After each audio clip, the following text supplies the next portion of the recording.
Well, hello everyone, and welcome again to Life-Changing Stories. So, Jean Mitton came for tea, and I thought, what a perfect opportunity for us to have a little interview because talk about life-changing stories. Jean has written a book called Wake Up, Grow Up, Stop It. Wow. Welcome, Jean. Thank you. Yes. So, tell us a little bit about yourself.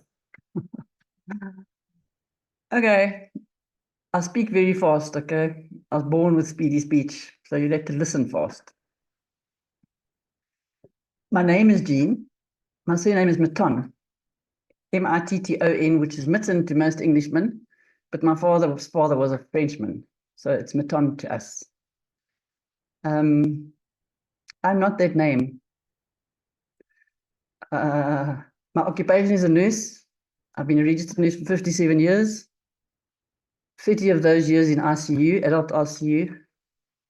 6 years in neonatal ICU, 6 years in hospice, 10 years in geriatrics. I'm not my occupation. So who am I? Yeah. Who are you? Good question. Who am I? I think when we know who we are is when our life changes. Hmm. Okay, so for me, I had an awakening experience, which you'll read in the book. And I don't think we all have to have awakening experiences. We can get up tomorrow morning and we can be conscious. We have to be aware. So for me, who am I? When I discovered that I am the beloved in whom my Creator is well pleased, as are you, as are all of us, then life changes.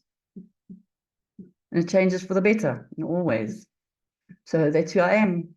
I'm the beloved. Yeah, lovely. So, Jean, what I really love about your story, about your book, is that you give us 31 lessons, but you tell it in such a unique way. You tell us your story. You tell us how you have experienced life, your childhood, and where you find yourself now through apartheid South Africa. And throughout each chapter, you end it with a lesson. How did you come up with that? That's such a nice concept.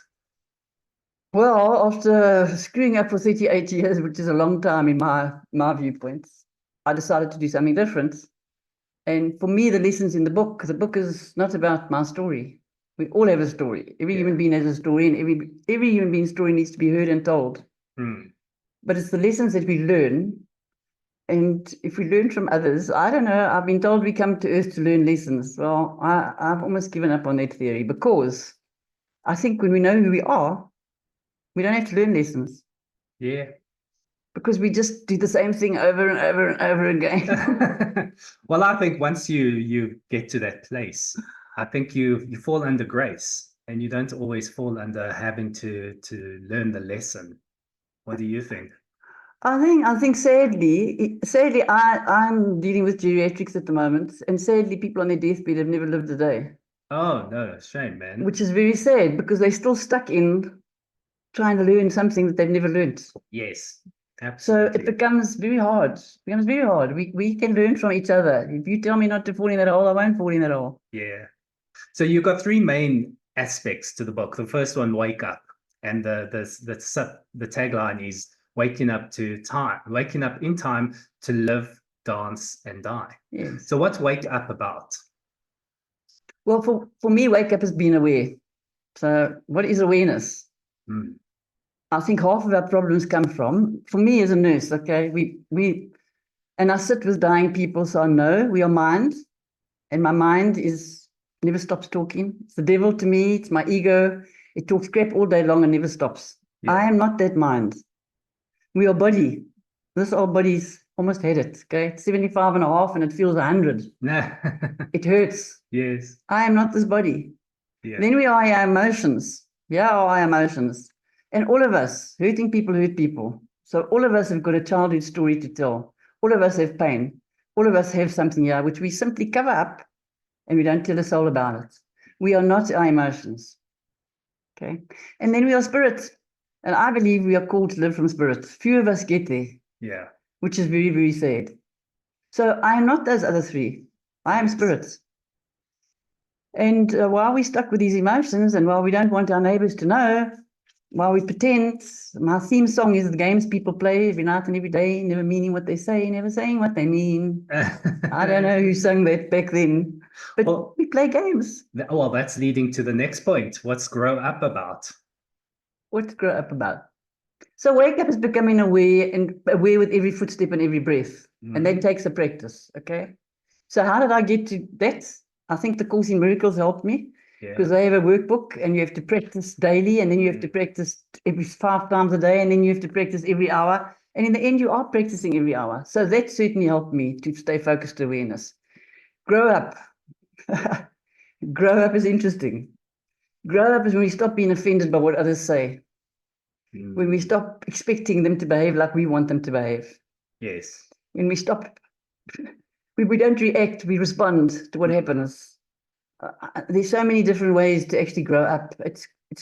I mean, I can only talk from ego, and ego is judging. So I'm fully aware that we are judging as we're having this conversation. To say that people haven't grown up is a judgment. But when you grow up, you won't be doing those things. When you grow up, you'll know that the person that's been horrible to you, it's got stuff inside of them. It's got nothing to do with you whatsoever. Nothing. Okay? Yes. They are fast asleep. Yes. So I have a good expression. And for me, either we're all made in God's image or we're not. And for me, that plant out there, the moon up there, the sun over there, we're all made in God's image. And if that's true, then that guy over there that I think's been horrible to me is simply a divine, holy arsehole of God in this moment, as am I sometimes. Absolutely. So that's the only way I can live, to forgive them, because otherwise I'll be shouting at them from my ego. Yes. And that's amazing, because that's not taking offense is like the 4 agreements, the first agreements. Yeah. Don't take it personally. Yeah. Don't take it personally. Blow it off your hand. Don't. I've got big holes in both hands. Yep. And the thing that was quite incredible, I felt sometimes like a naughty school kid, the stop it part, because constantly throughout the book, yes, stop it. What's the stop it about? Stop it. Just stop it. Become conscious enough to know to stop reacting to that. You know, I'm at a place where people go to church and then they're fighting with their neighbors over the flowers. Just stop it. When I teach my carers something, and in South Africa, we are dealing with apartheid, old, pale people that are still stuck back there, okay? And I say to my carers, what are you going to do when you walk into that house and in the first minute you called a monkey? Sister, I'm not a monkey. And I say, exactly, you're not a monkey. Like, you can call me an effing white bitch, and I'm going to say, thank you for caring enough about me to tell me your truth. Would you like a cup of coffee? Yeah. And that's how to deal with them. And let me tell you, it's worked. Okay, the carers come out with smiles on their faces. The patients are, the residents are okay. And that's, stop it. Just stop being offended by what other people say. Yes. But you have to be conscious to do that. Yeah, and take responsibility. I think what I'm hearing. Take responsibility for your life, your actions, your way forward, so that you can grow and move on. Eh? Absolutely. And I think that's also the nice thing about the book, is that there are parts that are quite, as some of your readers have told you, are quite sad, because it's quite an inspirational story. But the lessons and the way that you just give the lesson so simply, just stop doing that and do this. Simple, life's easy. Sad. Life's sad for everybody. If you think my life was sad, shoot, good grief. My life was not sad, okay? I was young and stupid. So I grew up at 38. I'm blessed to have grown up at 38. Yeah. Because if you think about it, I mean, when I go to bed cold at night, what about the guy down the road in the squatter camp? How cold is he? Yes, yeah, exactly. How cold is he? So what am I moaning about? Yeah. What was one of the most life-changing moments, experiences in your life that really had the biggest shift? Sure. Well, my awakening experience is in the book, so you can read that one. Correct, okay? Yes. I think my granny's influence in my life. My granny was very wise. I was brought up with a mother, father political, mother metaphysical, so I was blessed. And a granny that was just wise. Yeah. Okay, so I had one of those as well. yeah, Oh, there she is. how blessed that we have had that input in our lives. Blessed, yes. Because your childhood is very important. Life-changing experiences. You know, I can tell you 4 in the last 5 years of my hospice, if you want to hear them, they're short ones. Yeah, go for it. So the first one was a lady that came to the door, aged about 50.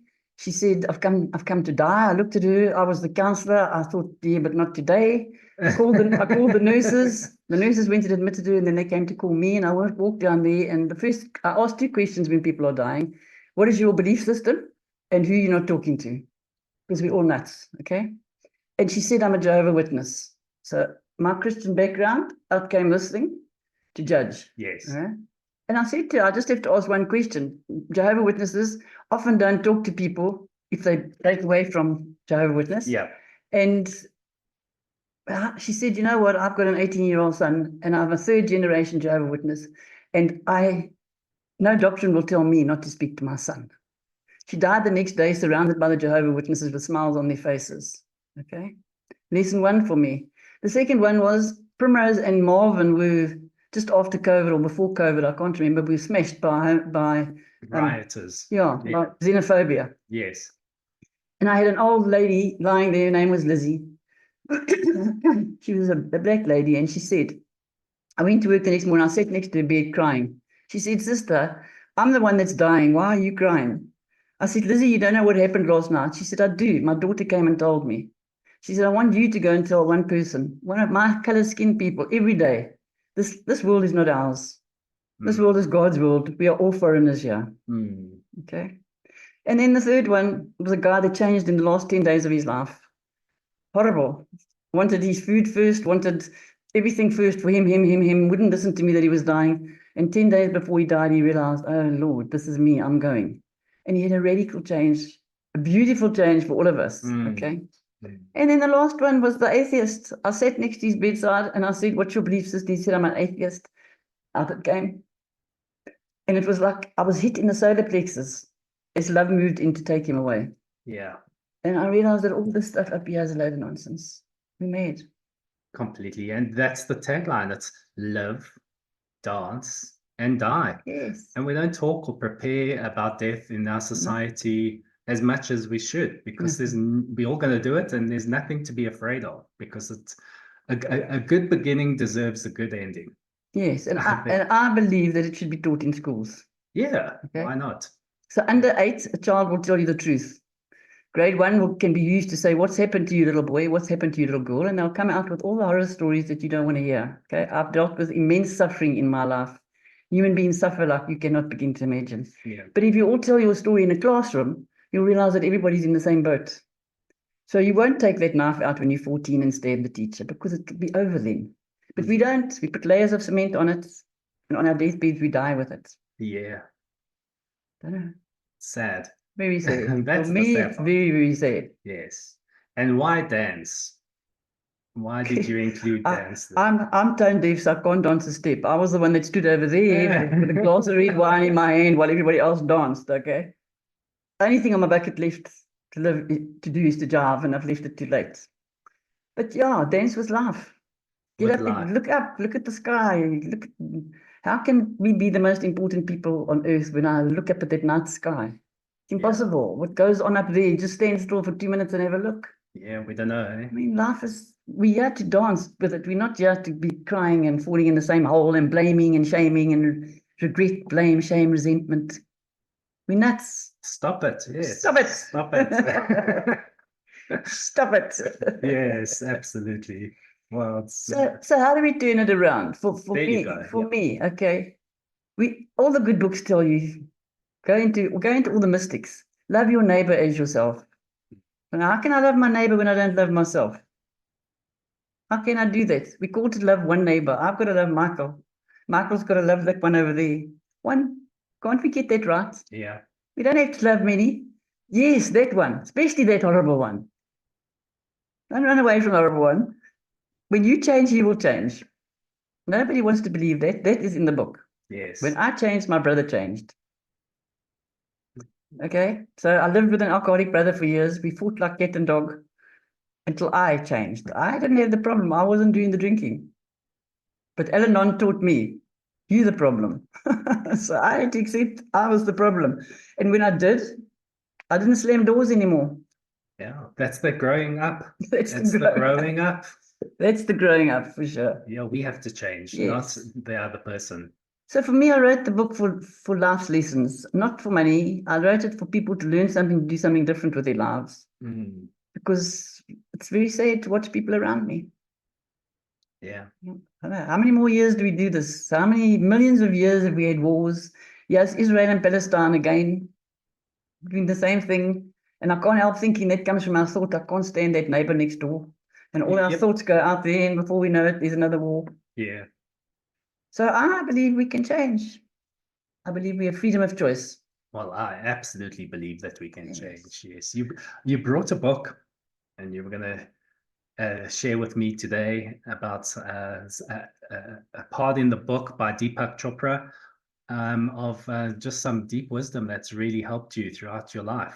Yes. Yeah. And I can do that. I met Viktor Frankl, and one of the things about him. You met him? Oh, wow. He taught What at an inspiration. He taught at Tunisia in 19, I don't know when. But they were given one piece of dry bread a week. Yeah. And he chose to give his bread to the guy next to him. And in Oh, that wow. instant, he said, how fantastic was that he still had some form of control. Yes. So we have freedom of choice. You can get up tomorrow morning and you can choose to be nice. Ah, amazing. So I'm going to read from my little book that it's falling to pieces, okay? And it's Deepak's book, and this is what he says. How do you break free from captivity? You break free by choosing to identify with your inner self, the real you. You break free from the prison of conditioning when you feel neither beneath anyone nor superior to anyone. When you shed the need to control other people. When you create space for others to be who they are and for yourself, real self, to be what it is. You break free when you no longer defend your point of view, when you no longer use stereotypes or harbor extreme likes or dislikes towards people you hardly know. You break free when you refuse to follow the impulses of anger and fear, when you act from humility rather than belligerence, when you tread gently rather than with a swagger, when your speech is nurturing rather than scathing, when you choose to express only love. And that dislike towards people is very interesting. I love Brad Pitt. I've never met him. And I hate Jacob Zuma. I mean, how mad are we? I've never met him either. And how do you know when you're free? You know you're free when you feel happy and at ease instead of fearful and anxious. You know you're free when you're independent of the good and bad opinions of others. When you have relinquished the need to seek approval. When you believe that you're good enough exactly as you are. You know you're free when you surrender to the moment, to what is, and trust that the universe is on your side. You know you're free when you let go of the resentments and grievances and choose to forgive. When you relinquish all grievances, judgments, and resentments, you truly break free and you find your soul. And the soul is the source of creativity, understanding, peace, harmony, laughter, and all possibilities. And it is a place of stillness. Wow. Yeah. So And that's from Deepak Chopra's Power, Freedom, and Grace. Yes. And it's the source of lasting happiness. Power, Yes. Freedom, and Grace. Deepak Chopra. Beautiful, beautiful verse. So if I could chuck my books over everybody's fence, I would be doing that, okay? So if somebody can pick the book up and just take one lesson and practice it, your life will change for the better. Absolutely. And they really are great lessons. I believe it. I really So everybody, you can find Jean's book, Wake Up, Grow Up, Stop It. It is available on Amazon, and I will share the link with you in the description. And you can get Jean's details if you want to email her, connect with her, and get some advice. If you live in Johannesburg, she has books that you can go and purchase from her. It's been so wonderful chatting with you, And Jean. I just want to tell you how the book was written, just so you know quickly, okay? We have long deaths and we have slow deaths. I mean, quick deaths. So my one brother dropped down dead. He spoke to me at 9 o'clock in the morning, and at 10 o'clock I was phone call to say he died. And every day after that, I said, where are you, Robert? Where are you, Robert? And eventually, 6 months later, I got out of bed and the voice said, write that book, because we'd spoken about it. So I sat down for 6 hours. This little bookie here was written in 6 hours. Okay. And I found a publisher that published it for me. And for that, I'm grateful. And that's how the book came into being. Absolutely amazing. Yes. Well, dynamite comes in small packages. So hopefully you can connect with Jean and get the book. And it's been great hearing about another life-changing story. Thank you for sharing with us, Jean. You're such Thank an you. inspiration, and I hope that your book goes on and inspires and helps many people. I hope so too. Thanks for watching, everyone. Okay, thank you. Thanks for liking and subscribing to the channel for other life-changing stories. And remember to visit our website, lifechangingstories.co.za. Until next time, goodbye. Thank you. Bye. Thank you. Bye.